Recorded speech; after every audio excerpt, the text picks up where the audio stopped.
You owe this family. My mother said it like she was asking me to pass the salt. For words that summarized 19 years of being treated like a tenant in my own home while my brother was treated like a prince in his. What kind of parents charge their teenage daughter rent while their adult son lives expense-free for 35 years? Mine. That's who.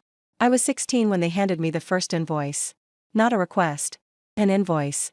Printed on official-looking paper with my name at the top and a breakdown of costs, $500 for rent, $200 for utilities, $100 for household maintenance. $800 a month to sleep in the same bedroom I had since I was 3 years old. This is how the real world works, Cassandra, my father had said, not looking up from his newspaper. You need to learn responsibility. You need to understand that nothing in life is free. My brother Kevin was 22 at the time. Living in the basement. No job. No invoice. No expectations. Kevin is different, my mother explained when I asked. He's sensitive. He needs time to find himself. Boys mature slower than girls. So I worked 3 jobs while finishing high school. I bagged groceries at Savimart from 4 p.m. to 9 p.m. on weekdays. I waited tables at a diner on Saturday mornings. I cleaned houses on Sundays. I handed over $800 every month like clockwork, and I watched my parents deposit it into an account they called the Family Fund. I found out later that the Family Fund paid for Kevin's gaming setup, his car, his trips to Comic-Con, his various business ventures that never amounted to anything. I was funding my brother's perpetual adolescence with money I earned scrubbing other people's toilets. The day I turned 18, I left. I had exactly $2,400 saved, 3 months of rent that I'd hidden from them by lying about my hours. I moved into a studio apartment the size of a closet, enrolled in community college, and started working my way through school. My parents didn't call for 6 months. When they finally did, it wasn't to check on me. It was to ask if I could lend Kevin money for a car repair. His car. The one my rent payments had bought him. I said no. They didn't call again for 2 years. By then, I'd transferred to State University on a full scholarship. I was double majoring in finance and computer science. I was interning at a hedge fund during summers. I was building the life they'd told me I wasn't smart enough to have. You always were the difficult one, my mother said when she finally reached out. Too independent. Too stubborn. You never let us help you. Help. That's what she called it. Charging me rent at 16. Taking my money for Kevin. Telling me I'd never amount to anything every time I didn't meet their expectations.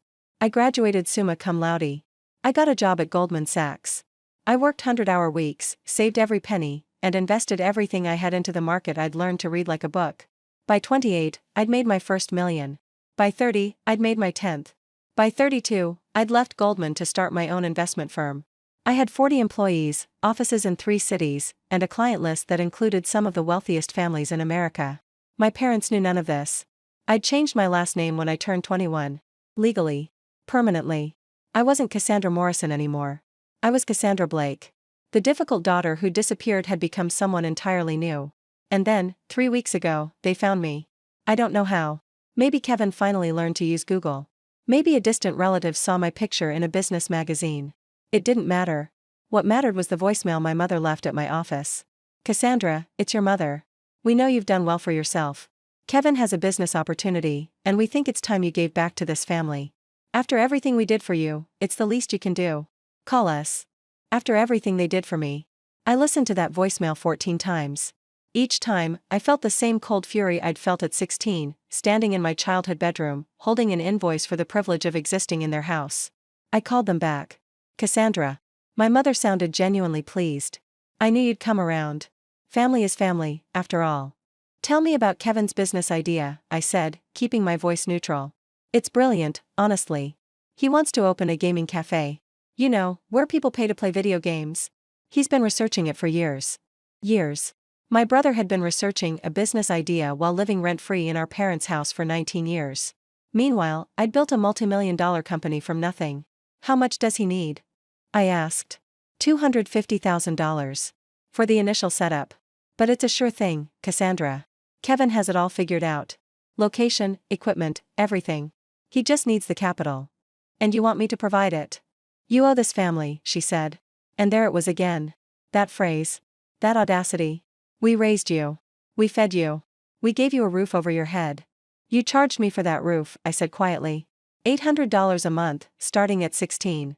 That was to teach you responsibility. And look how well it worked. You're successful now. You should be thanking us. I let the silence stretch for a long moment. I'll invest, I said finally. But I want to meet with Kevin first. See his business plan. Do my due diligence. Of course, of course. My mother was practically giddy. Come for dinner on Sunday. We'll make it a family reunion.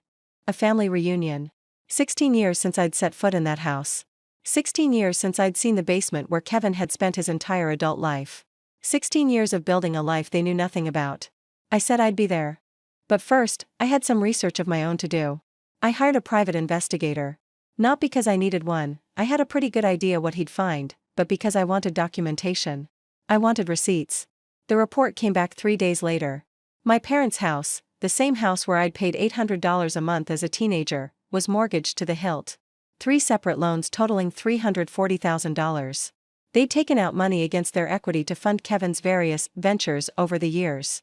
A restaurant that failed in 6 months. A food truck that got repossessed. A cryptocurrency investment that turned out to be a scam. They were 6 months behind on payments. Foreclosure proceedings had already begun. Kevin, meanwhile, had exactly $247 in his bank account. He'd never held a job for more than 4 months. He'd never paid a single bill. He'd spent the last 19 years playing video games in the basement while our parents went into debt trying to launch his career. The gaming cafe wasn't a business plan. It was a last-ditch effort to get me to bail them all out. I arrived at my parents' house on Sunday in my Porsche. Not because I needed to show off, but because I wanted them to see. I wanted them to understand exactly what they'd thrown away when they treated me like a burden instead of a daughter. My mother opened the door, and her eyes went straight to the car. Then to my clothes, a simple Armani blazer, but she recognized quality when she saw it. Then to my face, trying to find the tired, overworked teenager she remembered. Cassandra, she breathed. You look different. 16 years will do that, I said, stepping past her into the house. It was smaller than I remembered. Shabbier. The furniture was the same, but worn now, sagging in places. The carpet was stained. The walls needed painting. All those years of investing in Kevin instead of their home had taken their toll. My father sat in his usual chair, watching a football game. He looked up when I entered, and I saw the same calculation in his eyes that I'd seen in my mother's. How much is she worth? How much can we get? Cassandra, he said, not getting up. You came. Where's Kevin? Basement. My mother waved her hand. He's putting the final touches on his presentation. He's been working so hard on this, Cassandra. You'll be impressed. I doubted that very much. Kevin emerged 10 minutes later, wearing wrinkled khakis and a polo shirt that was too small for his expanded waistline. He was carrying a laptop and a confident smile that faltered slightly when he saw me. Cassie, he said, using the nickname I'd always hated. Wow. You look expensive. Show me the business plan, Kevin. He set up his laptop on the kitchen table. The presentation was exactly what I expected: clip art, vague projections, no market research, no competitive analysis, no understanding of commercial lease terms or equipment costs or staffing requirements. It was a fantasy dressed up in PowerPoint. So as you can see, Kevin concluded, the gaming cafe market is exploding. We could be profitable within the first year, easy. All I need is $250,000 to get started. $250,000, I repeated. And you've never run a business before. I've had some ventures that didn't pan out, he admitted. But this is different. This is my passion. Your passion. I nodded slowly. Kevin, do you know what I do for a living? He shrugged. Mom said you work in finance or something. I run a private equity firm. I evaluate businesses for a living. I've invested in over 50 companies in the last decade. I've turned failing enterprises into industry leaders. I've also watched businesses just like the one you're proposing fail within months. Kevin's smile faded slightly. So you're saying no? I'm saying I'll invest. But not in your gaming cafe. My mother stepped forward, her face lighting up. You will? Oh, Cassandra, I knew you'd come through for us. Blood is thicker than water, after all. How much? Will you cover the whole? I said I'm not investing in Kevin's cafe. I pulled a folder from my bag and set it on the table. I'm investing in something else. Something that actually has value. I opened the folder and spread the documents across the table. This is a purchase agreement for your mortgage. All 3 of them. I bought your debt from the bank yesterday. Total principal, $340,000. I paid it in full. My father sat up straight for the first time since I'd arrived. You, what? I own your house now. I let that sink in. Well, technically, my company owns it. Morrison Holdings LLC. I named it after you. Thought it was fitting. My mother's face had gone white. Cassandra, what are you saying? I'm saying that the house you charged me $800 a month to live in when I was 16? It's mine now. The basement where Kevin has lived rent-free for 19 years? Also mine. Kevin grabbed the documents, scanning them frantically. This can't be legal. You can't just buy someone's mortgage without their permission. Actually, I can. When a mortgage is in default, the bank can sell the debt to any qualified buyer. I'm a very qualified buyer, Kevin. I've done this dozens of times. You're going to throw us out? My mother's voice was shaking. Your own parents? After everything we did for you? Everything you did for me? I laughed, but there was no humor in it. Let's talk about that, Mom. Let's talk about what you actually did. I pulled out another document. A spreadsheet I'd put together myself, going back 17 years. From age 16 to 18, I paid you a total of $19,200 in rent. That money went into your family fund, which you used to buy Kevin a car, pay for his trips, and fund his first failed business venture. I flipped to the next page. Over the past 19 years, you've spent an estimated $487,000 supporting Kevin. His living expenses, his failed businesses, his debts. You refinanced your house 3 times to give him money. You took out credit cards in your own names to fund his ventures. My father was staring at the spreadsheet like he'd never seen the numbers laid out so clearly before. Maybe he hadn't. Maybe he'd never wanted to. Meanwhile, I continued, you never once called to see if I was okay. You never visited my apartment. You never came to my college graduation. You never asked about my business. The only time you've reached out in 16 years is when you wanted money for Kevin. That's not true, my mother protested weakly. We thought about you. We talked about you. You talked about how I was difficult. How I was too independent. How I never appreciated what you did for me. I kept my voice steady, even though my heart was pounding. I know because Aunt Linda told me. Every time you saw her, you complained about your ungrateful daughter who ran away at 18. Aunt Linda had no right. Aunt Linda was the only person in this family who ever treated me like I mattered. I cut her off. She came to my graduation. She invested in my first company. She celebrated every milestone you ignored. She passed away 2 years ago, and she left me a letter explaining exactly what you said about me behind my back. I pulled out the letter. Handwritten. 3 pages of Aunt Linda's elegant script, documenting every cruel thing my parents had ever said about me. She never finished high school. She'll come crawling back. She thinks she's better than us. I read aloud. Those are direct quotes, Mom. From you? My mother's face crumbled. For the first time in my life, I saw something that looked like genuine shame in her eyes. For the record, I added, I did finish high school. Valedictorian, actually. But you wouldn't know that because you didn't come to the ceremony. Kevin slammed his hand on the table. This is ridiculous. So what if they made some mistakes? They're your parents. You can't just take their house because your feelings are hurt. I turned to face my brother. The golden child. The sensitive one. The one who needed time to find himself. Kevin, you've never paid rent in your life. You've never held a job for more than 4 months. You've cost this family nearly $500,000 in failed businesses and living expenses. And now you're 35 years old with $247 in your bank account, asking your estranged sister for $250,000. How do you know what's in my? Because I do this for a living. I gathered the documents back into my folder. I know everything about this family's finances. I know about the credit card debt. I know about the missed car payments. I know about the liens. I know you're about to lose everything, and I know you thought I would swoop in and save you. And you won't? My father's voice was quiet. Defeated. I already did. I set a new document on the table. I paid off your mortgage. Your debt is gone. The house is no longer in foreclosure. My mother blinked. Then, we can stay? You can stay. I pointed to the document.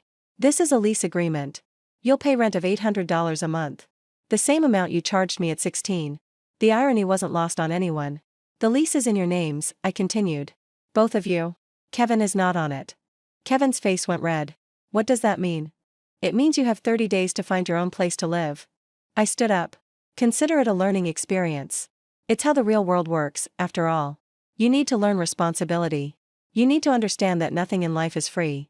I watched recognition flicker across his face as he heard his own father's words thrown back at him. You can't do this, he sputtered. Mom, Dad, tell her she can't do this. But my parents were silent. They were looking at the lease agreement, at the numbers, at the reality of their situation finally laid bare. There's one more thing. I set the final document on the table. This is a trust fund. I've put $200,000 into it. It's for your retirement, Mom and Dad. You can access it when you turn 65, that's 3 years from now. It's invested conservatively and should provide a comfortable supplement to Social Security. My mother looked up at me, tears streaming down her face. Why would you do that? After everything? Because I'm not you. I picked up my bag. I don't punish people for things they can't control. I don't treat my family like tenants. And I don't abandon people, even when they've abandoned me. I walked to the door, then paused. The rent money you collect will go into a maintenance fund for the house. It's old. It needs work. If you take care of it, maybe someday I'll sell it back to you for what I paid. If you don't. I shrugged. I have plenty of other properties. I opened the door. Cassandra, wait. My father's voice stopped me. He'd stood up, something he hadn't done when I arrived. I'm sorry. I turned to look at him. The man who'd handed me an invoice at 16. Who'd called me difficult. Who'd never once asked about my life. I know you are, Dad. I said. You're sorry because you need something. The question is whether you'll still be sorry when you don't. I walked out to my car without looking back. As I drove away, I thought about the 16-year-old girl who'd stood in that house, holding an invoice for her own existence. The girl who'd worked 3 jobs to pay for the privilege of being someone's daughter. The girl who'd left with nothing and built everything. I thought about Kevin, 35 years old, finally being told that the gravy train was over. I thought about my parents, who would now pay rent to the daughter they'd treated like a burden. And I thought about Aunt Linda, who'd seen me when no one else had. Who'd believed in me when my own parents wouldn't. I'd named my company after her. Blake Investments. Her maiden name.